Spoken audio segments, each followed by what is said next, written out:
Programme में एक बार फिर खुशामदीद नाजरीन। गुफ्तगू कुछ करते हैं अमरीकी सदर डोनाल्ड ट्रंप की जानिब से गज़ा से मुतल्लिक बोर्ड ऑफ पीस के क़याम के, जिसमें पाकिस्तान समेत कोई 20 ममालिक ने शमूलियत तो इख्तियार कर ली है, लेकिन ख़ुद अमरीका के जो यूरोपीय इत्तेहादी हैं, बिलखसूस फ्रांस, जर्मनी, बरतानिया और कई और ममालिक अभी तक रिलक्टेंट हैं कि क्या वो इसका हिस्सा बने ना बने। और साथ में इस बोर्ड ऑफ पीस के ऊपर मगरबी मीडिया के ऊपर भी बड़े सवालात उठाए जा रहे हैं कि कहीं ये अक़वाम मुत्तहिदा की पैरेलल एक बॉडी बनने जा रही है, ये लेजिटिमेट है कि नहीं।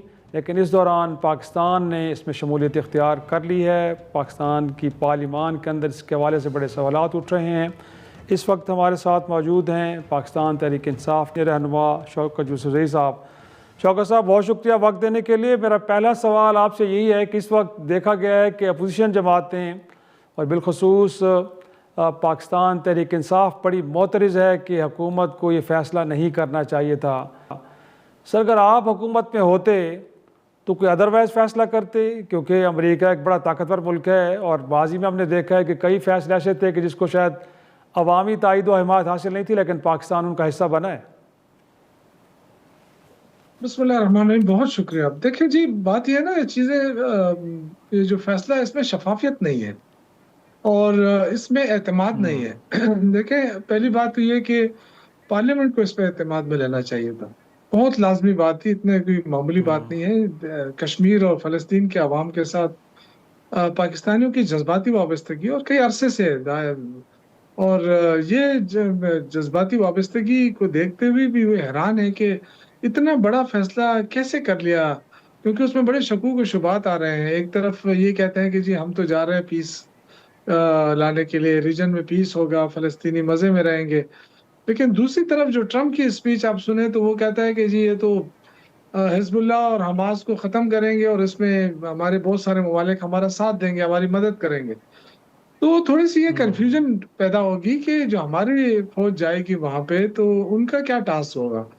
कुछ हमारे वज़रा साहिबान अब कह रहे हैं कि जी हमारा टास्क तो ये नहीं है, हमारा टास्क तो ये है कि जी वहाँ पे अमन लाना है और तामीर नौ करनी है। तो क्या ठेके लेने हैं हमने? क्या करना है वहाँ पे जाके? इतनी जल्दी क्या थी कि अगर एक दिन पे ही जल्दी के नोटिस पे आप पार्लियामेंट का इजलास बुला लेते और पार्लियामेंट में एक दिन में ही बहस हो जाती, तो कम से कम एक चीज़ पार्लियामेंट के अंदर आ जाती, उसको एक हिमायत हासिल हो जाती। लेकिन अब तो देखिए, अगर हमास और हिज़्बुल्लाह डिसarm किए जाते हैं, तो उसका फ़ायदा किसको होगा? फिर दूसरा, जो नेतन्याहू उस पीस बोर्ड के अंदर शामिल है, तो इस पे बात होनी चाहिए थी। सही। अगर अमेरिका कोई ऐसा बनाना चाहिए चाहता है, तो एक तो ये कि अक़वाम मुत्तहिदा के ज़ेर निगरानी होना चाहिए था। हम उसके अंडर में आते हैं, बजाय इसके कि एक सही। अमेरिका और इज़राइल मिलकर पीस बोर्ड बनाए और वो कहें कि जी आ जाएँ और हम सारे भागे-भागे जाएँ और फ़ोटो सेशन करके आएँ कि जी अभी हम पाकिस्तान जो है वो बहुत तरक्की कर गया है, क्योंकि हमारी ख़ारिजा पॉलिसी बेहतर हो गई, क्योंकि सही। अमेरिका ने हमें गले से लगा लिया। तो ये बड़ी अजीब-सी बात लगी है मुझे तो। लेकिन शौकत साहब, माजी में देखें तो किसी ज़माने में 9/11 के बाद उस वक्त के जो सदर थे जनरल मुशर्रफ, उन्होंने भी गोया कि अमरीकी इत्तेहाद का हिस्सा बने और आपके जो पार्टी के रहनुमा हैं इस वक्त जो जेल में इमरान खान साहब, वो तो उनके साथ बड़े अच्छे ताल्लुकात उनके थे। तो उस फैसले पर तो इस कदर तनकीद नहीं हुई कि जब उस वक्त के अमरीकी सदर ने कहा कि आज भी विदास सर अगेंस्ट अस, तो हम उनके साथ हो गए। उस फैसले को भी ना तो पार्लिमान में लाया गया, ना उसको अवामी तायद हिमायत हासिल थी। लेकिन उस वक्त तो तहरीक इंसाफ इतनी मोतरज़ नहीं थी। देखिए शिराज़ी साहब उस वक़्त सदारती निज़ाम था और सदारती उस पे कुर्सी पे बैठा था, सदर मुशर्रफ वर्दी के साथ बैठा हुआ था। तो उन्होंने फैसला किया और उन्होंने कहा कि जी पाकिस्तान को पत्थर के ज़माने तक लेकर जाएँगे और उस खौफ की वजह से ये फैसला हुआ था। मैं तो आज भी ये समझता हूँ कि बहुत बड़ा खौफ था, वरना पाकिस्तान अगर इतना ज़्यादा मुश्किलात से दो चार है, तो ये वही क्लैशनकोफ कल्चर है जो ज़िया-उल-हक के दौर से शुरू हुआ था और आज तक वो ख़त्म नहीं हुआ है।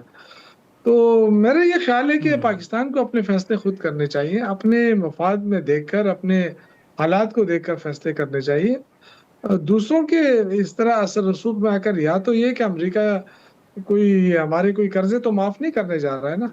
और ना ही हमें सही। कोई ये फायदा दे रहा है कि रूस और ईरान हमें सस्ती गैस दे रहा है, तो चलो ये गैस ही दे दें इनको, अलाउ कर दे कि जी हाँ ले लें आपको सस्ता, ताकि आवाम को फायदा हो।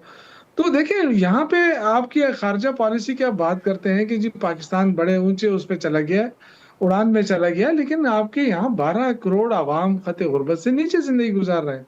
उनके पास तो खाने पीने के लाले पड़े हैं। लेकिन आप और आप जी तो अगर आप जो कह रहे हैं कि कोई अगर कोई कर्जे माफ हो रहे हैं, कोई बेनिफिट मिला है, तो अगर कोई बेनिफिट मिले तो फिर गैर मकबूल फैसले कर लेने चाहिए, उसमें फिर कोई हर्ज नहीं अगर कोई बेनिफिट मिल रहा है तो। नहीं नहीं, मैं कहने का मकसद ये नहीं है, मैं तो ये कह रहा हूँ कि क्या लालच दी गई है, हमें भी तो बताया जाए ना कि पाकिस्तान को आखिर ऐसी क्या लालच दी गई है। वो तो कर्जों में डूबा है मुल्क है, और यहाँ पे दहशतगर्दी हो रही है 2 सूबों के अंदर। हमें तो अपने पड़े हुए हैं ना, हम तो अपने पीस की बात कर रहे हैं। तो हमें बड़ी खुशी सही। होती कि हम फलस्तीन के आवाम को अमन देने में हमारा रोल है, अच्छी बात होती। लेकिन ये पार्लियामेंट से क्यों बाला बाला फैसले हुए, ये असल में बात है कि पार्लियामेंट को वक़्त नहीं दी गई। जो कौम का नुमाइंदा जरगा होता है, गो के इनके पास इख्तियार नहीं है, गो के फॉर्म 47 वाला पार्लियामेंट है अक्सरियती। लेकिन फिर भी एक वो हुज्जत तमाम के लिए तो हो जाता ना कि वो जी हम पार्लियामेंट में लेकर आए हैं बात, एक दिन डिबेट कर लेते, दूसरे दिन फैसला कर लेते।